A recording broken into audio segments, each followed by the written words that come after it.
It was a quiet Tuesday afternoon in October when three girls in expensive coats walked up to Jacob Carter and stopped directly in front of him. They studied the faded compass tattoo on his forearm with the kind of focused attention that made something cold move through his chest. Then the one in the middle looked up and asked, calm as anything, "Are you our dad? Mom has a tattoo just like yours." Before Jacob could breathe, a woman came rushing across the grass, pulling all three away, and in the chaos she said a name, Hastings. Jacob Carter was 38 years old and had spent the last 9 years building a life that was small by design. His workshop sat at the back of a narrow property on the east side of the city, a converted garage that smelled permanently of sawdust, linseed oil, and the particular kind of silence that accumulates when a man stops expecting company.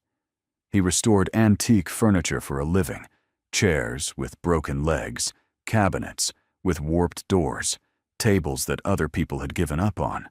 He was good at it. Good enough that he didn't need to advertise anymore, and good enough that the work kept his hands busy from early morning until the light outside went flat and gray. He wasn't unhappy. That was the thing he told himself most often, and most of the time he believed it. He had a routine, a modest income, a workshop that was entirely his own. He had a dog named Duke, who slept under the workbench and occasionally knocked over cans of varnish. He had enough. That was the word he used, enough, and he'd trained himself not to examine it too closely. The tattoo on his left forearm had been there since he was 26. A compass rose inked in dark lines, slightly faded now at the edges, where the years had softened it. He didn't think about it much anymore. It was just part of his arm, the way the scar on his knuckle was just part of his hand. Things that had been there so long, they stopped meaning anything specific and started meaning only themselves. He'd gotten it the same week he met Sarah. That detail had always lived in the back of his mind, like a splinter, not painful enough to deal with, too embedded to ignore. They'd been together for 4 months, which wasn't long enough to be a real relationship by most people's standards, but long enough that when she disappeared, it left the kind of damage that doesn't show on the surface. She hadn't ended things dramatically. There'd been no argument, no ultimatum, no tearful goodbye at an airport. 1 week she was there, and the next she wasn't. And when he tried to reach her, every number he had was disconnected, and every address he knew turned out to be wrong. He'd spent about 2 months trying to find her before he accepted quietly and without ceremony that she didn't want to be found. That was 9 years ago. He'd stopped thinking about her with any regularity somewhere around year 3. By year 5, she appeared in his thoughts maybe once a month, a face, a laugh, the specific way she used to sit cross-legged on his kitchen counter while he cooked. By year 8, she was mostly just part of the geography of his past present, but unremarkable the way old furniture blends into a room. He went to the park that Tuesday because Duke needed the walk, and because the October light had been particularly clean that afternoon, the kind that turned the trees along the east path into something almost worth stopping for.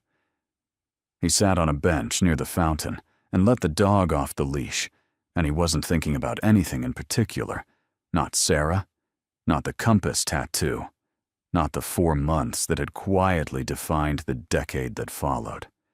He was just sitting there, watching the water catch the afternoon sun in the ordinary and unremarkable way that a man sits on a bench when his life is small by design and he has made his peace with it. Then 3 girls in expensive wool coats stopped in front of him. He noticed the coats first, the kind of clothes that don't belong in a public park, not because they were flashy, but because they were precise. Everything perfectly fitted, perfectly matched. The kind of detail that speaks to someone else's money and someone else's decisions. The girls were identical in the way that made his brain stall briefly, the same face, 3 times, over the same dark eyes, the same tilt of the head as they looked at him. They were studying his forearm with an intensity that made no sense for the situation.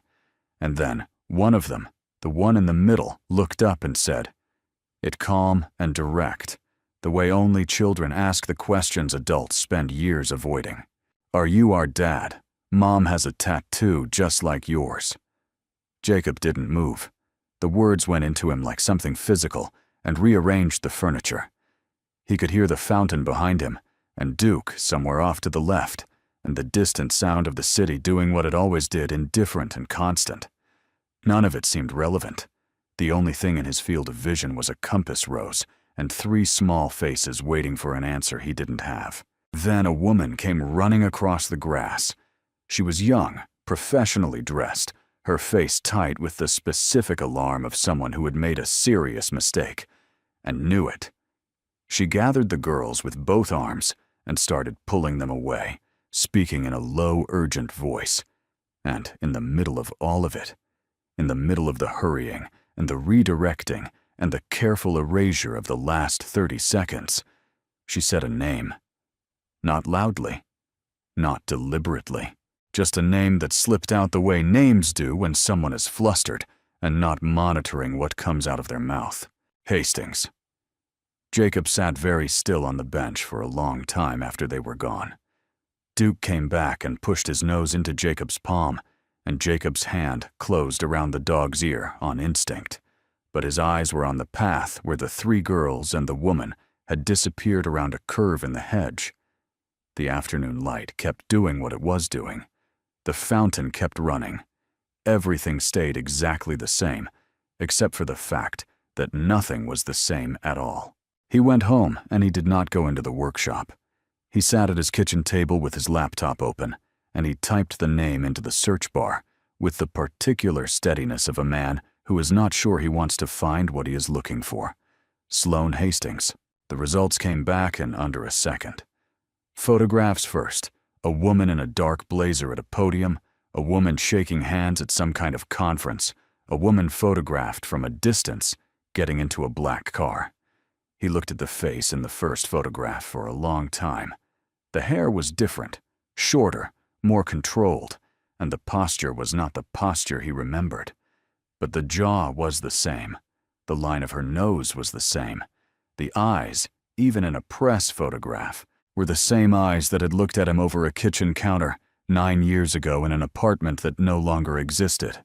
Sarah was Sloane Hastings. He read for 2 hours.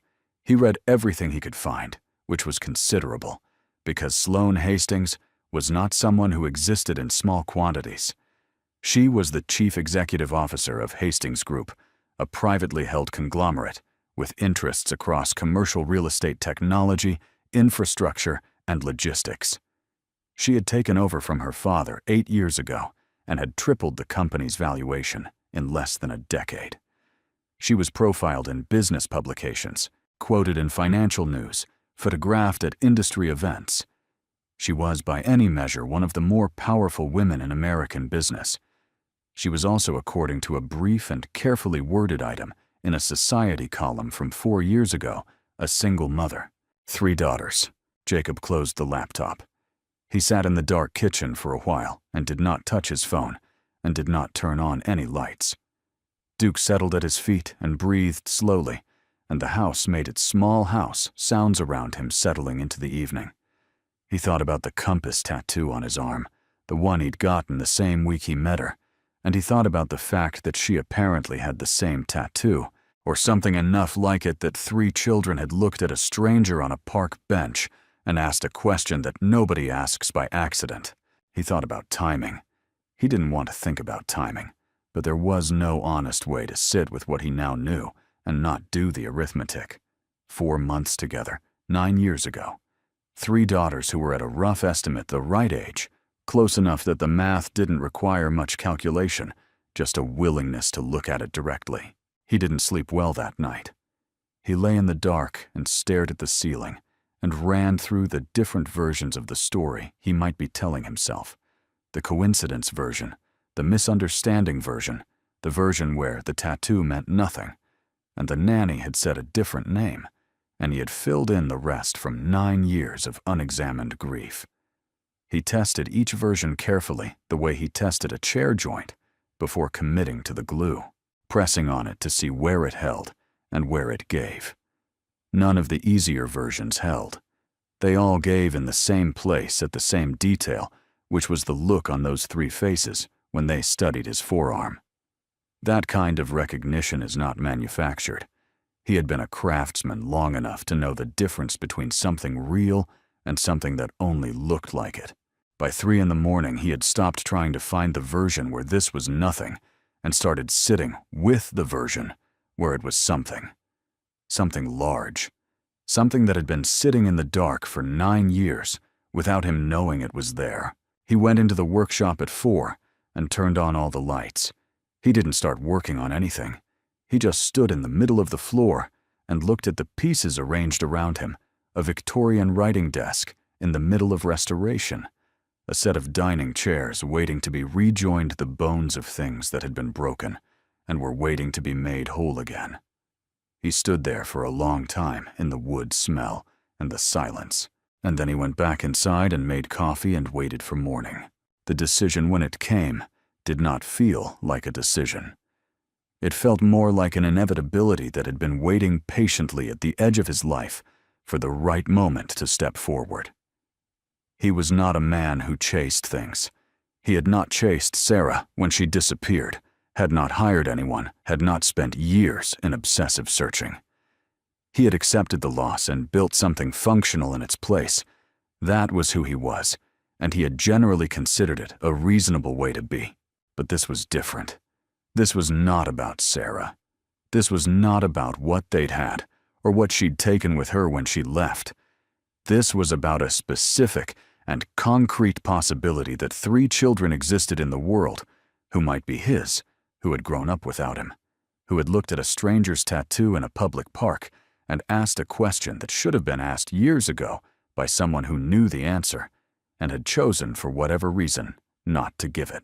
He looked up the address of Hastings Group's corporate headquarters before he finished his first cup of coffee. He wrote it down on a piece of paper, not on his phone, on actual paper, the way he wrote measurements in the workshop, and he put it in his jacket pocket. Then he finished the coffee fed. Duke locked the workshop and got in his truck. He drove across the city in the early morning light, through streets that hadn't filled yet past storefronts, with their gates still down, and intersections where the traffic signal cycled for no one. He drove the way he worked steadily without hurrying, with the particular focus of a man who has identified what needs to be done and decided to do it before the part of his brain that knows better has a chance to weigh in. The Hastings Group building was in the financial district, 42 stories of glass and steel that announced its own importance from 3 blocks away. Jacob parked in a public garage 2 streets over, sat in the truck for a moment, looking at his hands on the wheel, and then got out and walked toward it. He was wearing work clothes, dark jeans, a flannel shirt, boots that had sawdust worked into the seams. He did not look like someone who belonged in that lobby. He knew that before he pushed through the revolving door, and he pushed through anyway. The lobby was marble and tall ceilings, and the specific kind of quiet that money buys. A security desk sat in the center, manned by 2 people in dark uniforms, who tracked his approach with the professional attention of people trained to identify exactly what Jacob was: someone who did not belong here, arriving without an appointment, dressed like he'd come from somewhere with exposed rafters and no air conditioning. He gave his name at the desk. He said he was there to see Sloane Hastings. The woman behind the desk looked at him with an expression that was perfectly courteous and entirely impenetrable, and she asked if he had an appointment. He said he didn't. She said she would pass along a message. He said he'd wait.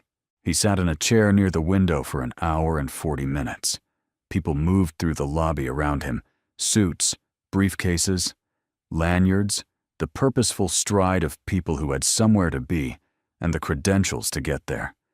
Nobody spoke to him. Nobody asked him to leave.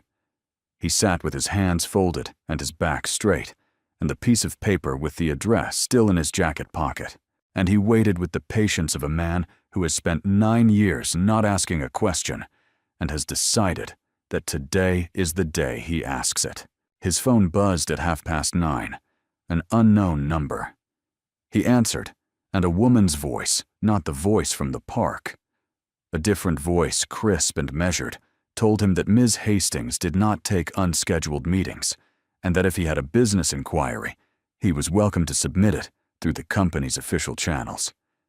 Jacob listened to the whole thing. Then he said quietly and without heat that he didn't have a business inquiry, and that he was happy to sit in the lobby for as long as necessary, but that he had something to say to Sloane Hastings that she would want to hear before he said it to anyone else. There was a silence on the line that lasted long enough to mean something. Then the voice asked him to hold. He held for 11 minutes. Then the voice came back and told him that Ms. Hastings would see him at 2 o'clock that afternoon. He said that was fine. He put the phone back in his pocket, stood up and walked back out through the revolving door into the October morning, and he stood on the sidewalk for a moment, with his hands in his jacket pockets, and the city moving around him.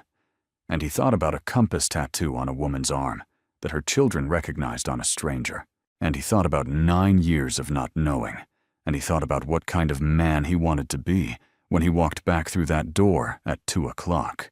He went and had breakfast at a diner 3 blocks away. He ordered eggs and coffee and sat at the counter and ate slowly, and he did not let himself think too far ahead.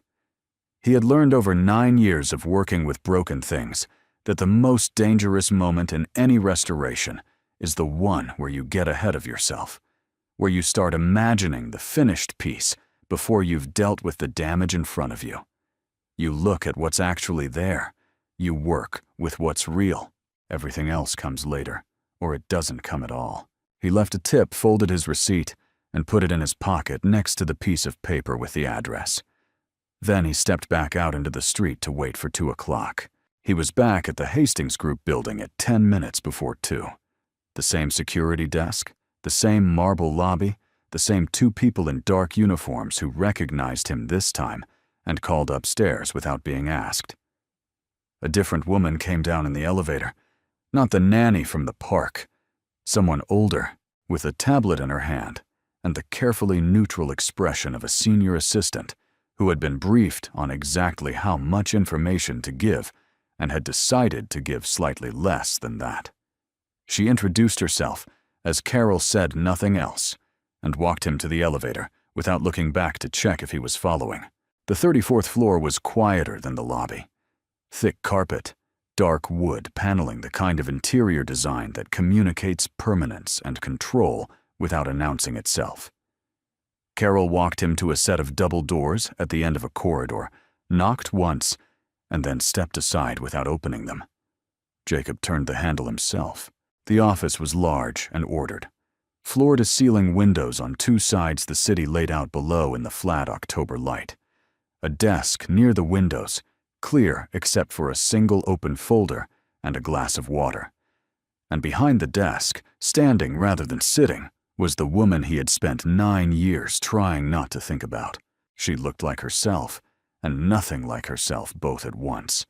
The hair was shorter, the posture more deliberate, the clothes the kind that don't exist in the world Jacob moved through. But the jaw was the same. The stillness was the same, that quality she'd always had of being entirely present and entirely unreadable at the same moment, like a room with all its furniture pushed against the walls. She watched him cross the office and did not move from where she stood, and she did not say his name. Jacob stopped a few feet from the desk. He didn't sit. Neither did she. "You look the same," he said, because it was the first honest thing in his head, and he'd decided on the drive over that he was going to say honest things. Sloane's expression didn't shift. "I'm not," she said. He believed her. He could see it not in any single feature, but in the aggregate, in the way she occupied the room.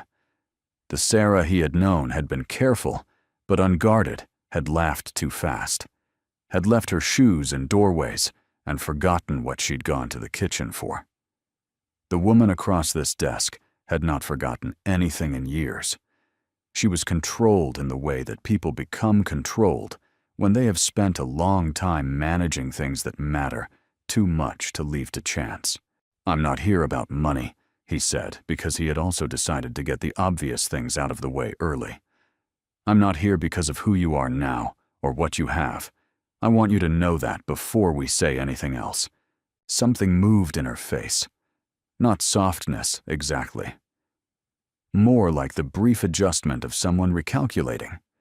She looked at him for a moment with the same focused attention her daughters had given his tattoo the day before, and then she walked around to the front of the desk and leaned against it with her arms crossed, and some of the executive architecture of the room shifted slightly.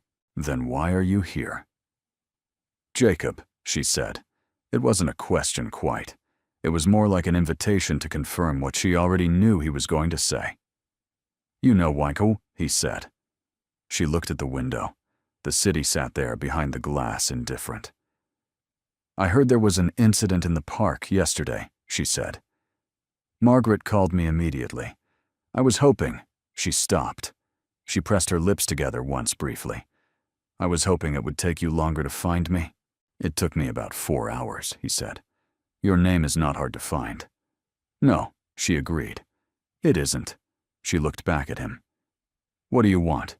The question landed bluntly, and he understood it was meant to. She was testing the shape of his visit, trying to locate it in a category she knew how to manage: legal threat, financial demand, emotional leverage. He understood the impulse.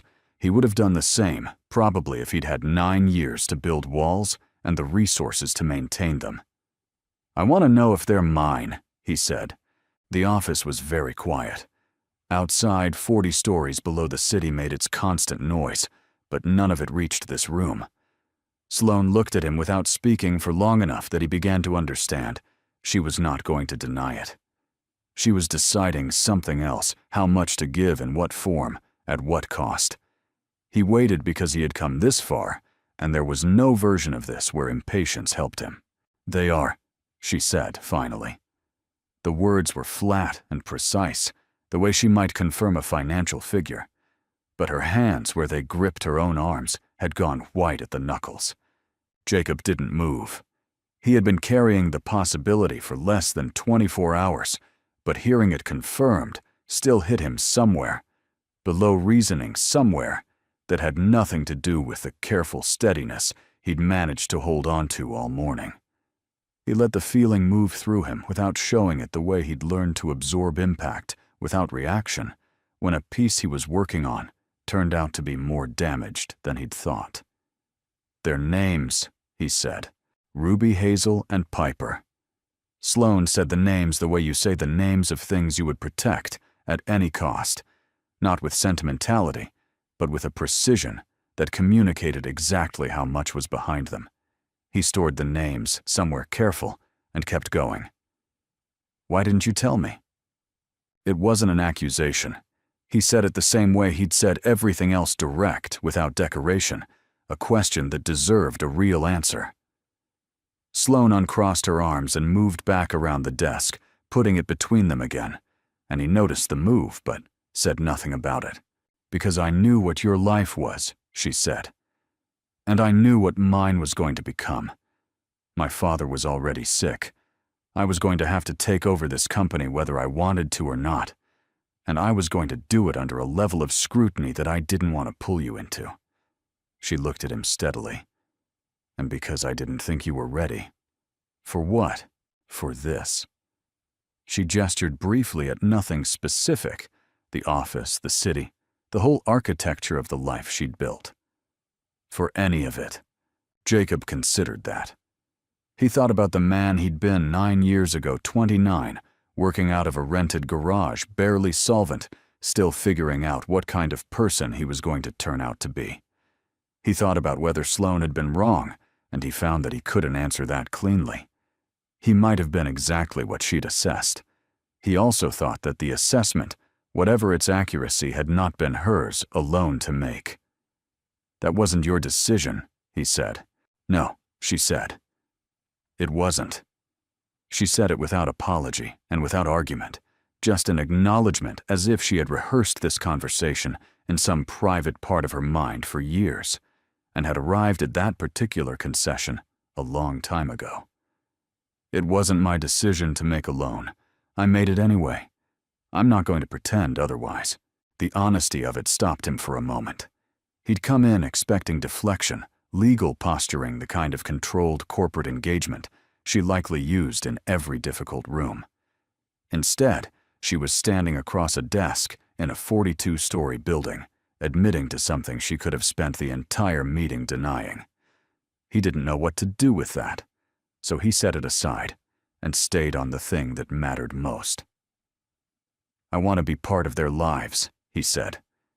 Sloane's expression closed. Not dramatically, it was a small shift, barely visible, the kind of adjustment that only shows if you're looking for it.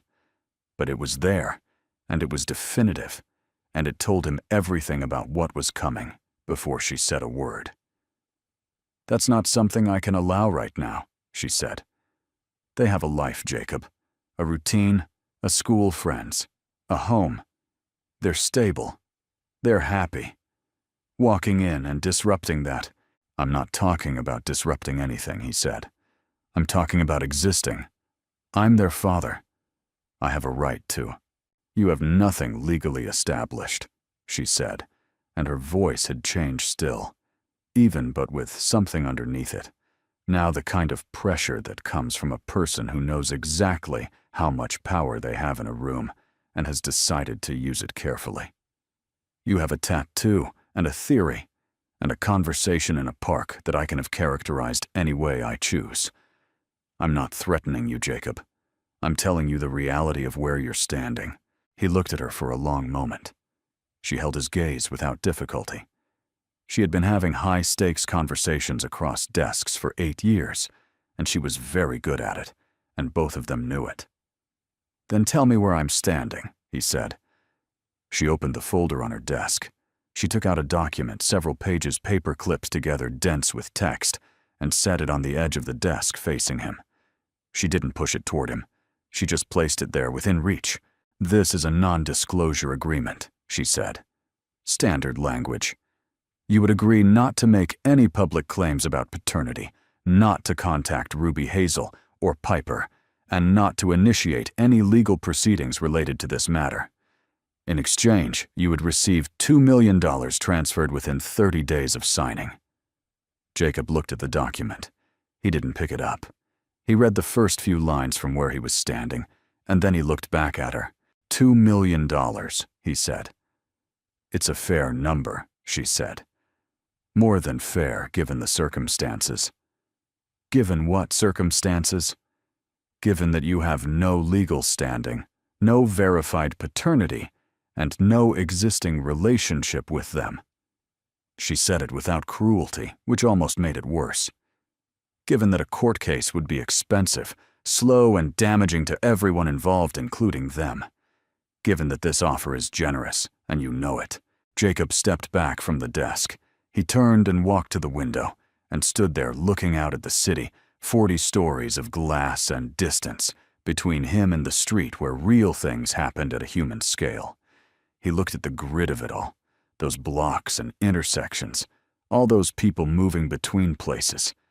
They had decided to go, and he thought about $2 million, which was more money than he would likely earn across the next 15 years of restoring other people's broken furniture in a converted garage on the east side.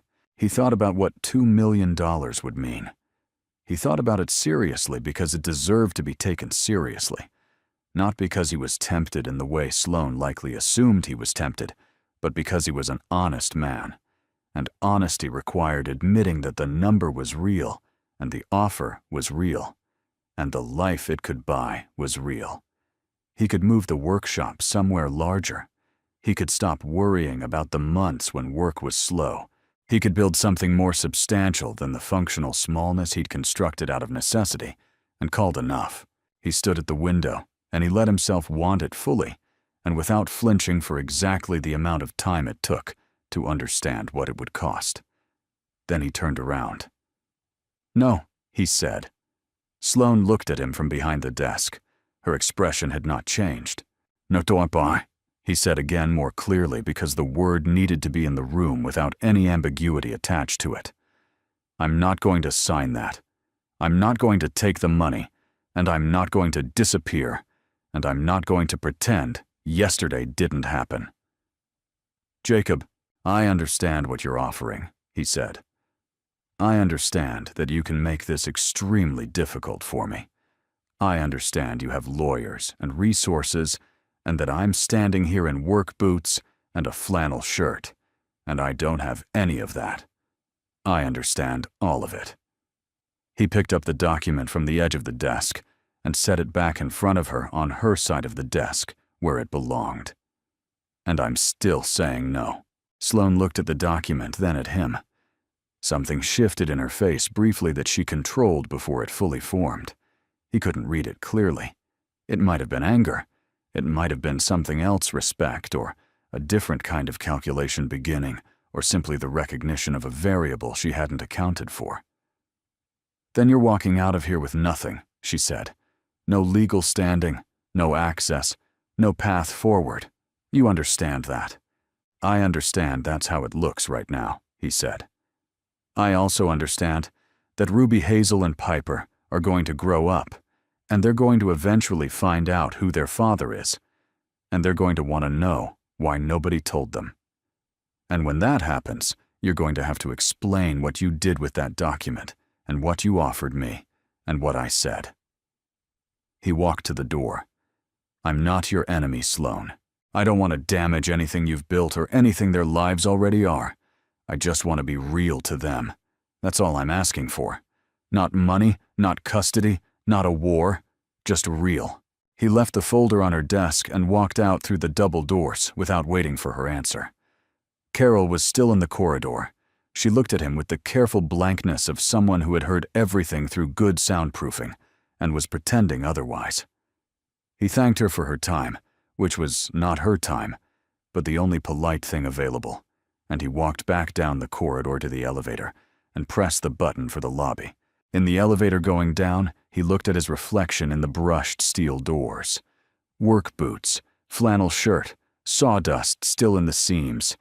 He did not look like someone who had just turned down $2 million. He looked like someone who had come from a workshop and would be going back to one, and he thought that was probably accurate, and he thought it was going to be fine, and he thought he had no idea what happened next. The lobby was the same marble and tall ceilings it had been that morning. He walked through the revolving door and back out onto the street, and stood on the sidewalk in the October air, and the city moved around him the way it always did, and he put his hands in his jacket pockets and felt the piece of paper with the address still folded there next to the diner receipt. He left both of them where they were. He walked back to the parking garage, got in his truck, and drove home through the afternoon traffic, and he did not know what Sloane Hastings was doing behind those 42 stories of glass and steel. But he knew that he had said what he came to say, and that the rest of it was not yet finished. He didn't hear from her for 6 days. He went back to the workshop, and he worked. There was a roll-top desk that needed its tambour repaired, dozens of individual wood slats, restrung on canvas, painstaking work that required the kind of focused attention that left no room for anything else. He worked on it for 3 days straight, coming in before sunrise and stopping only when the light outside had been gone, long enough that his eyes started making mistakes. Duke slept under the workbench. The radio played low. The work was real and immediate and demanded everything he had, which was exactly what he needed it to do. On the 4th day, a lawyer called. Not Sloane, a man named Brian Foster, who introduced himself as outside counsel for Hastings Group and spoke in the measured cadence of someone billing by the hour and in no hurry to stop.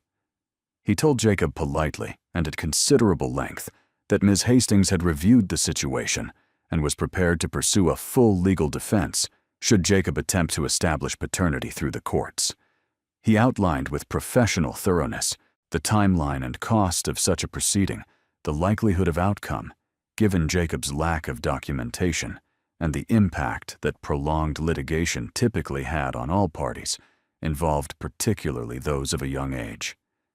Jacob listened to the whole thing. When Foster finished, Jacob said he understood, thanked him for the call, and hung up. He went back to the timbre desk and restrung 14 slats before he stopped for the night. On the 6th day, his phone rang at 7 in the evening. Unknown number, but a different unknown number than Foster's. And when he answered, it was Sloane's voice on the line, not the corporate version from the office. Something slightly less composed than that, as if she had made the call before she'd finished deciding whether to make it. "I need to say something," she said, "and I need you to let me say it without interrupting." "All right," he said. She was quiet for a moment, and he could hear something in the background, the ambient sound of a large house settling into, evening the particular quality of space that comes with rooms that are bigger than they need to be. Then she said, "I've been watching them since the park. Watching them in a way I don't usually let myself. Not as their mother, managing everything but just watching. And Hazel asked me yesterday why she doesn't have a father. Not for the first time. But this time, I didn't have an answer that felt like the truth, and she's old enough now to know the difference between an answer and a deflection." Jacob sat down on the stool beside his workbench. He didn't say anything. "I made a decision 9 years ago that I told myself was protective," Sloan continued. "I've been telling myself that for 9 years. And I think some part of it was true. I think I did believe it was the right thing. But I also think some part of it was just easier. And I'm tired of doing the easy thing and calling it protection." She stopped. When she spoke again, her voice was more level. "I'm not saying I was wrong about everything. I'm not going to stand here and rewrite 9 years. But I think Ruby, Hazel, and Piper deserve to know who you are, not what you can provide, or what your legal standing is, or how you measure up to anything. Just who you are." The workshop was very quiet. Outside, a car moved past on the street, its headlights sweeping briefly across the frosted window above the workbench. Duke lifted his head and then set it back down. "What are you proposing?" Jacob said. "A meeting," she said. "Somewhere neutral. Somewhere that's not my house, and not your workshop, and not a lawyer's office. Just a place where you can be a person, and they can be people, and nobody is performing anything." She said the last part like it had cost her something to admit that performing was an option she'd been weighing. "When?" he said. "Saturday. There's a botanical garden on the north side. It's quiet in the morning. I'll bring them at 10. Jacob looked at the timbre desk in the center of the workshop, almost finished. Now the slats moving smoothly in their track, the whole mechanism restored to the function it had been built for 130 years ago. He thought about what he would say on Saturday, and then he decided not to think about it, because preparing a performance was exactly what Sloan had said she didn't want, and she was right about that. "I'll be there," he said. He spent Friday in the workshop, but not on restoration work. He'd had an idea 2 days earlier, and had been turning it over since testing it the way he tested everything, not rushing toward it, letting it prove itself. By Friday morning, he was sure, and he spent the day at the workbench doing something he almost never did, which was making something new rather than restoring something old. He made 3 small compasses. Not functional ones, not instruments, but objects. He cut the bodies from a piece of clear-grained maple he'd been saving for something he hadn't identified, yet sanded them through progressively finer grits until the surface had the particular warmth that maple gets when it's been worked properly. And then he carved a compass rose into each face, not identical, each one slightly different the same way. No 2 things made by hand are ever truly the same.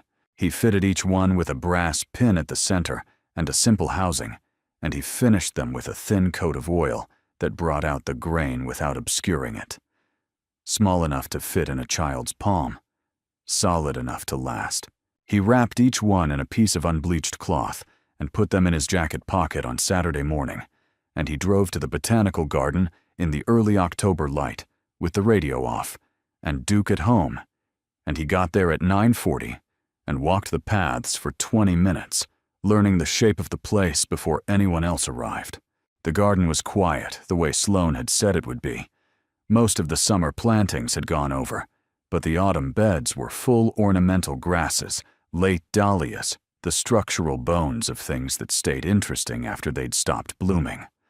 It was the kind of place that rewarded attention, and Jacob had spent enough years learning to look at things carefully, that he found himself genuinely present in it, noticing the way the light came through the thinning overhead canopy, the smell of turned earth and dried seed heads, the specific quality of stillness that a well-kept garden holds at 10 in the morning on a Saturday in October. He heard them before he saw them. Not the girls specifically, just the change in the air that happens when a space that was empty becomes occupied, the subtle shift of attention that moves through a quiet place when people enter it. He turned at the junction of two paths and found Sloane walking toward him with Ruby Hazel, and Piper arranged around her in the loose, unself-conscious way of people who are completely comfortable with each other. She was in a coat he hadn't seen before, something simpler than anything she'd been wearing in the office, and her hands were in her pockets, and she looked for the first time since he'd walked back into her life, like someone who wasn't entirely sure how the next hour was going to go. Jacob stood at the junction and waited for them to reach him. When they did, Sloane said his name, just his name, nothing attached to it, and then she looked at her daughters and said, "This is Jacob Carter. He's someone I knew a long time ago, and he wanted to meet you." The three of them looked at him with the same dark eyes and the same focused attention he remembered from the park bench 6 days ago. He looked back at them and understood for the first time, standing in that garden with the October light coming through the trees, what 9 years of not knowing had actually cost. It wasn't an abstract number anymore. It was 3 faces. 3 specific, irreplaceable faces, looking at him with the open curiosity of people who haven't yet learned to hide what they want to know. "Hi," said the one on the left. Ruby, he thought, though he couldn't yet tell them apart with any certainty. "Hi," Jacob said. They walked. That was what happened next. Not a formal introduction, not a structured conversation, just 4 people and 1 adult walking the paths of a botanical garden on a Saturday morning in October, and the walking itself doing most of the work. Sloane stayed close, but slightly back, giving space without disappearing from it, and Jacob moved at whatever pace the girls set, which changed frequently and without announcement, the way the pace of curious people always does. Hazel asked him what he did for work. He told her he fixed old furniture, took things that were broken, and figured out how to make them whole again. She asked if he'd ever fixed a chair. He said he'd fixed hundreds of chairs. She considered this with the seriousness it apparently deserved, and then asked if he'd ever fixed a chair that was so broken it couldn't be fixed. He said he'd tried a few that turned out to be too far gone, but that usually, if you looked carefully enough at the damage, you could find a way through it. It just took longer than you expected. He wasn't performing.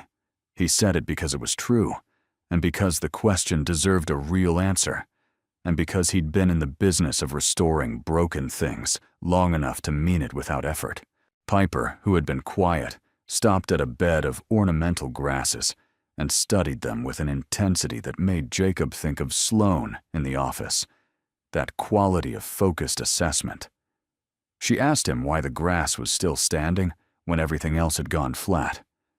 He told her that some plants keep their structure after they stop growing, that the shape becomes permanent, that the frost actually makes them more themselves rather than less. She looked at him sidelong, like she was deciding whether that was a satisfying answer, and then she nodded once and kept walking. Near the end of the path that looped back toward the garden entrance, Jacob stopped and took the 3 cloth-wrapped objects from his jacket pocket. He held one out to each of them in turn and said they were something he'd made, and that they could do whatever they wanted with them. Ruby unwrapped hers first. She turned the small maple compass over in her hands, ran her thumb across the carved rose, pressed the brass pin at the center. She looked up at him. "You made this yesterday," he said. "In my workshop." Hazel had hers open now, too, holding it up to look at the grain in the light. "It's the same as your tattoo," she said. "It is," he said. Piper was looking at hers quietly, not saying anything, with the same interior quality she'd had at the grass bed. Then she looked up and said, with the directness that he was beginning to understand, was simply how she was, Mom has one too, on her arm. Jacob looked at Sloane.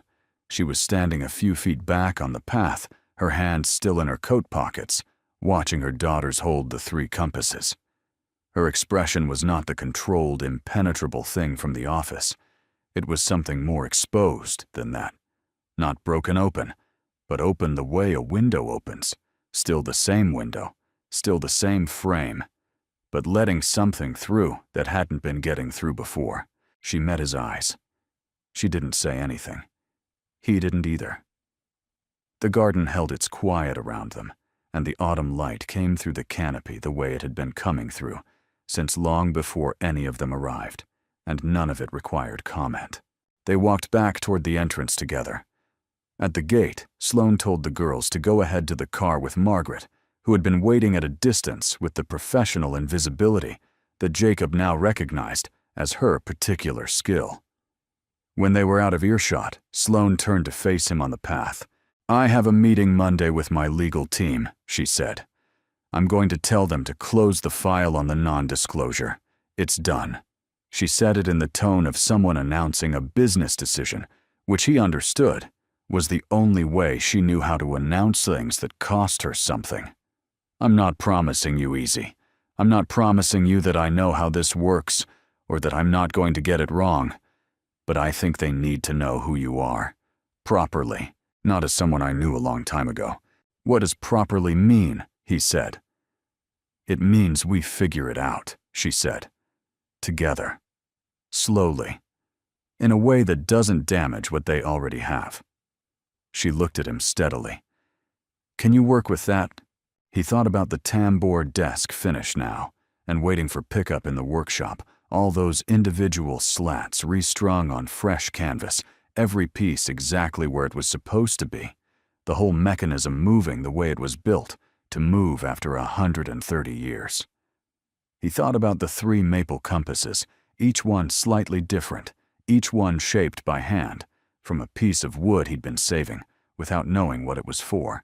He thought about what it meant to work on something slowly and carefully, without knowing exactly what the finished thing would look like, trusting the process rather than the outcome, staying present in the work rather than ahead of it. "Yes," he said, "I can work with that." Sloane nodded once.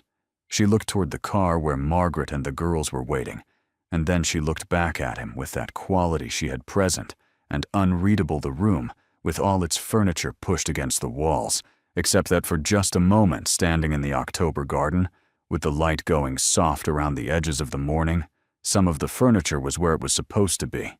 She walked to the car.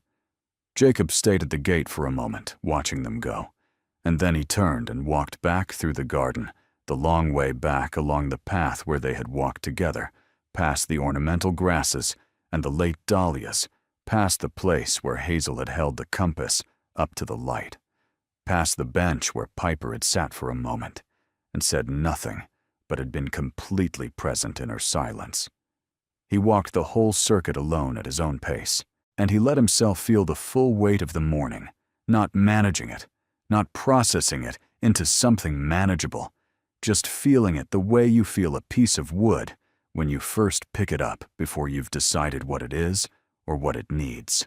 At the far end of the path, he stopped and looked at the compass rose on his forearm. The ink had faded to something softer than it had been when he was 26. Still there, still clear, but worn into his skin the way things wear when they've been carried long enough to become part of you. He pressed his thumb against it for a moment, feeling the shape of it, and then he put his jacket sleeve back down and walked out of the garden. His truck was in the lot. The morning had warmed slightly, and the sky was doing something complicated with the clouds, the light shifting and resettling the way it does in October, when the season is working out what it wants to become. He got in and sat for a moment with his hands on the wheel, not driving, yet just sitting in the particular stillness of someone who has been somewhere and is not yet ready to leave it entirely. Ruby, Hazel, and Piper. 3 names he'd learned 6 days ago that now felt like they had always been true. 3 small compasses made from maple fitted by hand, each one slightly different from the others.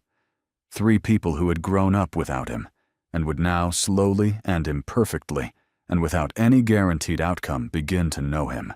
He started the truck and pulled out of the lot and drove home through the October morning, and somewhere behind him, in a garden where the autumn grasses still held their shape, 3 compasses were pointing in the same direction.